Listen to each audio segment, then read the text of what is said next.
Thanks, Brian. Thanks, everyone, for coming out. As Brian mentioned, the bus tour was, I think, a great event because it really called out the hypocrisy on the gender identity front. That this is supposed to be a message of acceptance and tolerance, and we want to make everybody feel welcome.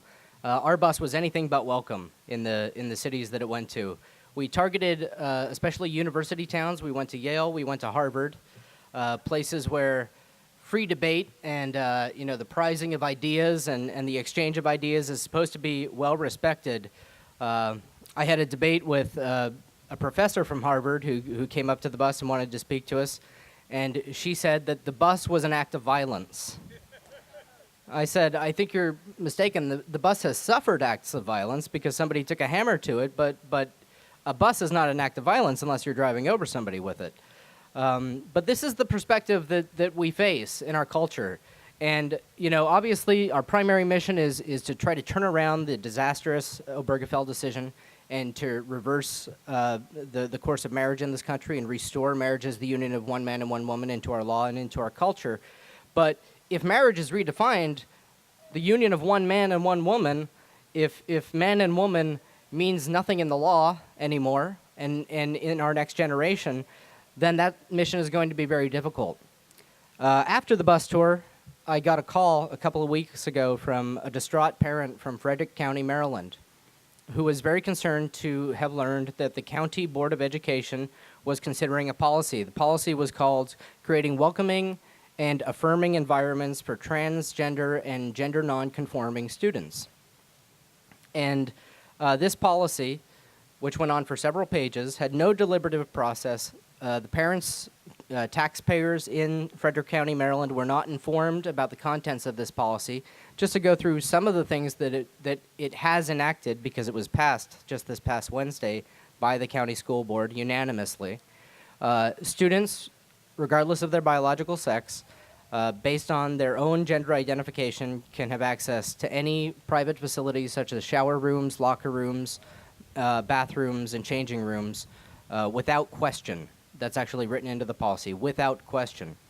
On overnight field trips, students will be able to share rooms in dorm with students of either sex based, again, once on their own self-identification, their gender identity.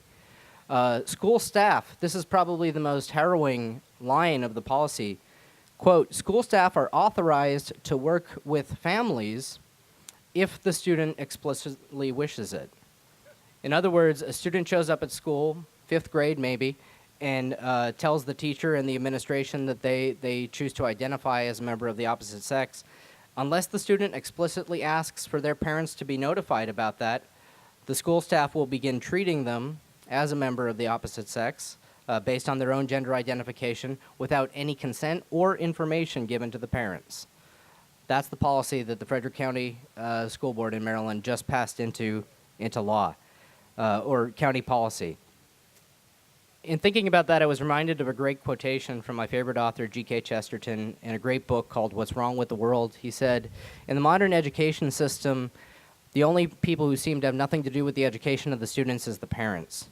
Especially, he said, in lower classes, the schoolmaster doesn't work for the parents, but against the parents.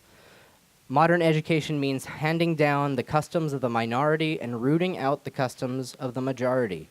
Instead of their Christ-like charity, their Shakespearean laughter, and their high Homeric reverence for the dead, the poor are having imposed on them mere pedantic copies of the prejudices of the remote rich. And I think that really tells you what's going on in our education system when agendas from Washington, D.C. elites and Hollywood liberals are being forced through at every level of the school system. It's happening at the city level, it's happening at the county level, it's happening in our own backyards, and nobody's aware of it. So I encourage you to stay engaged, to write to your Board of Education to find out what's going on in your own backyard, because this is the next front of the battle. And all we need to do is make sure that in our own houses and in our own families, we're raising the next generation with good models of manhood and womanhood, because it's on the next generation's shoulders to really turn this thing around.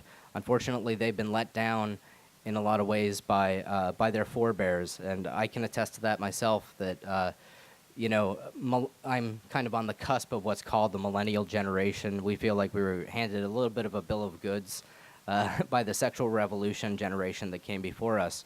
But there are a sufficient number of us young people out there who realize that the promise of that has turned out to be a false promise. And so I'd ask you to encourage young people, to encourage students to question what they're hearing. Students have a natural capacity to question authority, so maybe it's a good thing that now authority in the schools is on the side of this radical gender agenda, because maybe students will begin to think, wait a minute, this doesn't seem like the right thing for me. So once again, thank you for being the faithful few who come out here and march with us. We'll be marching after our next speaker, and God bless you.